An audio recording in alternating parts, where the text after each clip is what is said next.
So this is my second book, Leading on the Edge, The Bold Art of Being More Irrational and Less Mediocre. It was really exciting writing this book, and I think the topic is also exciting. The topic is boldness again. Whoever read my first book, Bold Reinvented, know that I speak about boldness. However, in that first book, I spoke about the awareness of boldness, so how we can increase our own awareness around the fact that we're all bold as leaders. But this one is actually pulling us into action, because we could be deepening our awareness forever. Unless we take some actions, no change is ever going to happen.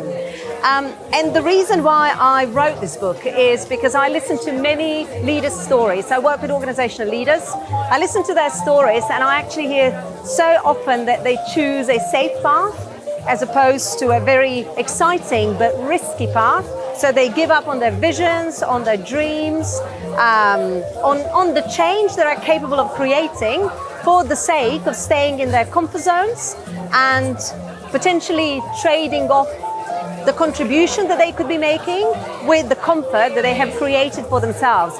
And I personally believe that is a great way to stay mediocre and never actually tap into your extraordinary leadership. Now, this book is not just philosophical, if you like, it's actually very practical. It's divided into three parts. The World on the Edge, in which we get to know our own context, that's inviting us to create change.